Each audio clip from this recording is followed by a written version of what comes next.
Jangan sampai seperti itu. Bagaimana memahaminya yang mudah? Mikir robot, banyak banget kabel. Yang pertama adalah cara menalar peristiwa Isra Mi'raj dengan mudah adalah pertama adalah dapat dari mana kabar itu.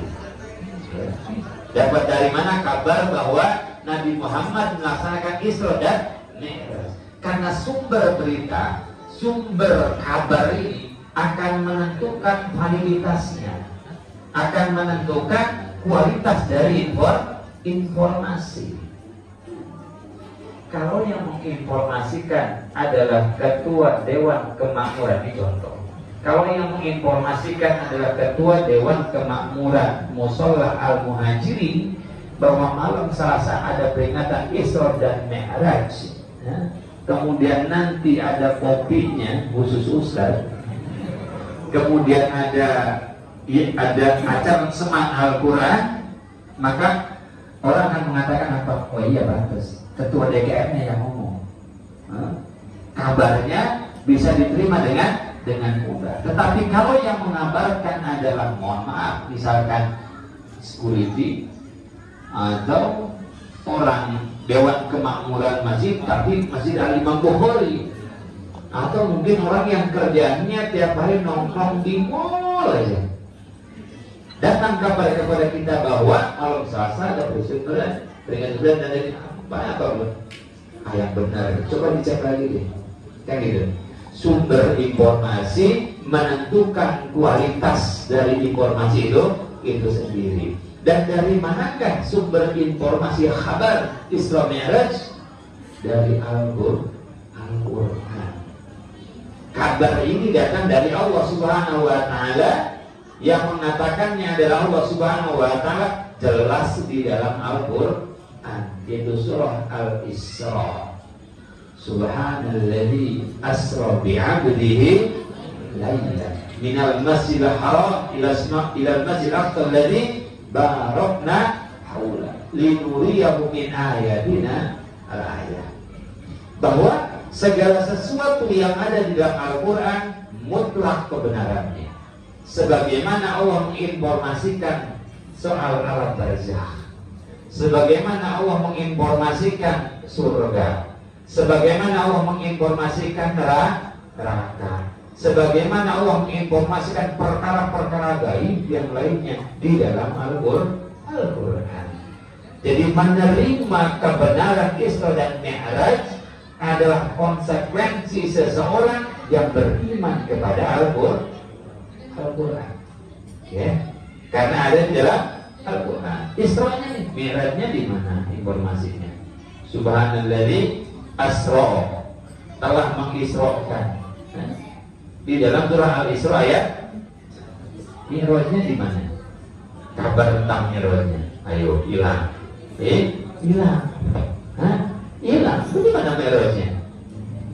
Di mana ayat tentang Mi'rajnya Nabi Muhammad sallallahu alaihi wasallam? Jangan Isra doang.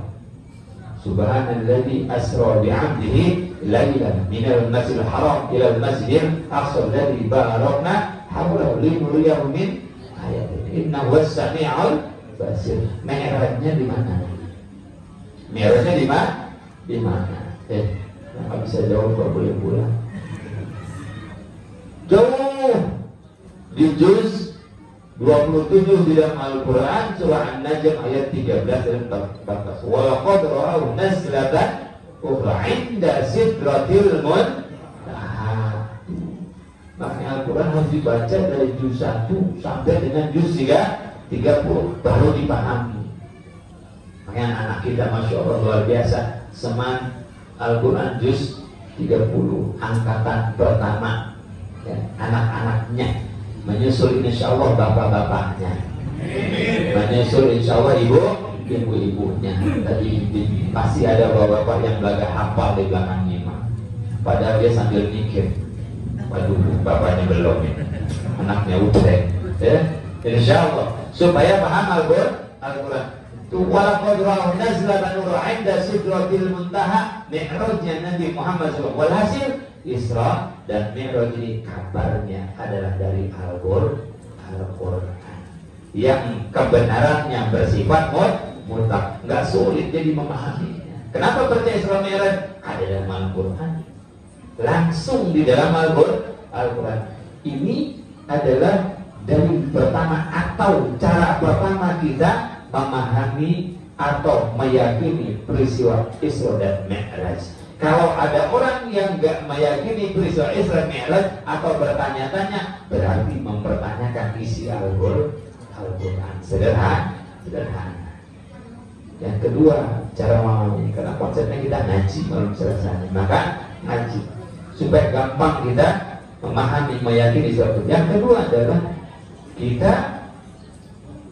ketika kita sudah tahu dasar, dari dikuatkan lagi peristiwa Isra dan Mi'raj itu aktor utamanya siapa, subjeknya siapa, yang melakukannya siapa.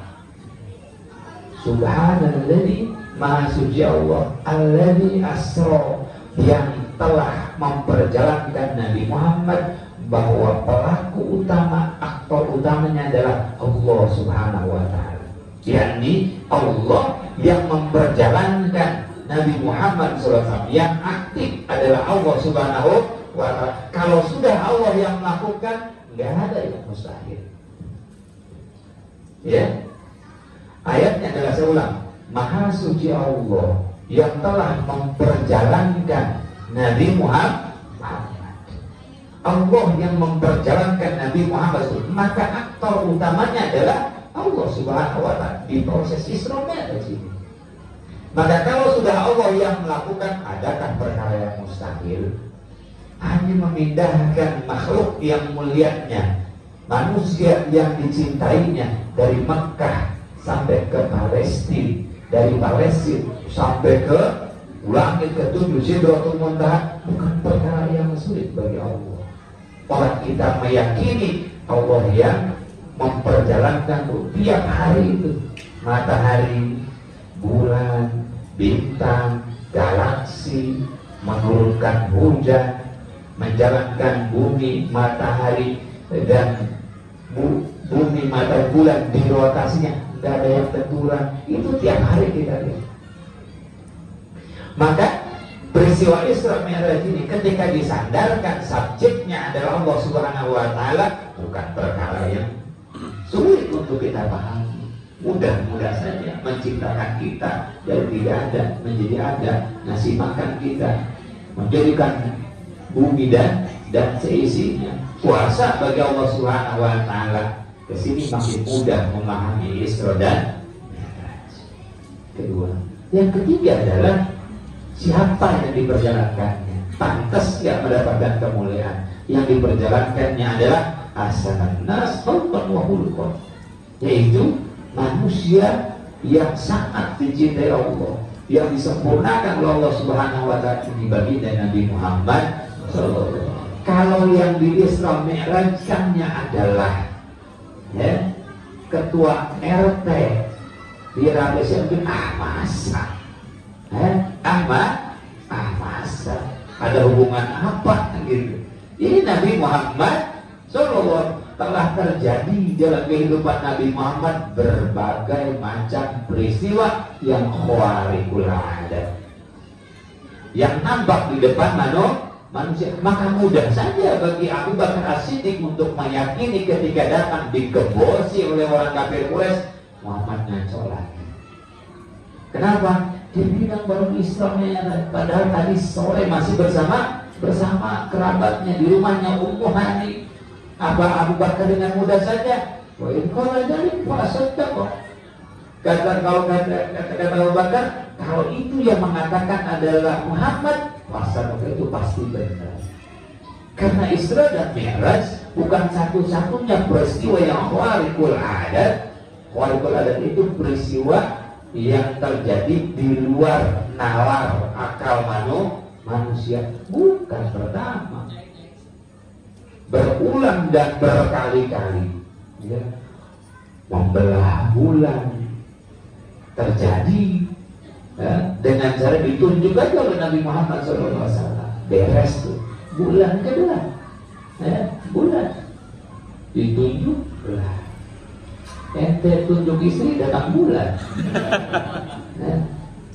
Ini bukan perkara bukan perkara yang terjadi kepada seorang manusia yang mulia Nabi Muhammad SAW, bukan sesuatu yang sulit untuk memahami. Dan banyak lagi pohon, ada orang minta mujizat ditunjukkan, ya Muhammad, kalau kau adalah Nabi, maka tunjukkan mujizat. Kata Nabi Muhammad, kamu lihat pohon di sana? Iya, saya panggil. Dipanggil Nabi Muhammad, cabut dari akarnya, datang ke hadapan Nabi Muhammad SAW, memberikan penghormatan, balik lagi. Maka perkara mukjizat ini terjadi kepada Nabi Muhammad SAW, meskipun di luar akal manusia, bukan perkara baru.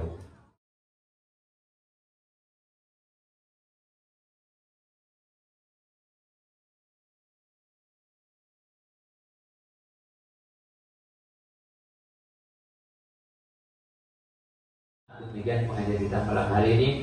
Mudah-mudahan yang hadir tempatnya diampuni semua dosanya, dosa kita Allah Subhanahu wa taala. Mudah-mudahan dilembutkan hati kita. Mudah-mudahan makin didekatkan kita dengan Allah Subhanahu wa taala, makin dekat kita dengan Rasulullah sallallahu alaihi wasallam. Mudah-mudahan makin kecil kita memandang dunia ini, makin besar kita memandang urusan Allah Subhanahu wa taala. Mudah-mudahan surga dan ridha Allah adalah menjadi cita-cita utama kita. Mudah-mudahan itu ditanamkan dalam hati kita. Perkara kecil, perkara dunia yang Allah berikan kepada kita tidak membuat kita sedih. Kehilangan urusan-urusan dunia tidak kita membuat kita gundah. Yang membuat kita was-was adalah kalau kita wafat dalam keadaan su'ul khotimah, kalau tanggal la ilaha illallah dari jiwa kita. Mudah-mudahan anak-anak kita anak yang soleh-solehah, keluarga yang sakinah mawaddah warahmah, dimudahkan segala urusan dunia, urusan akhirat kita. Ala hadirin al-Fatihah.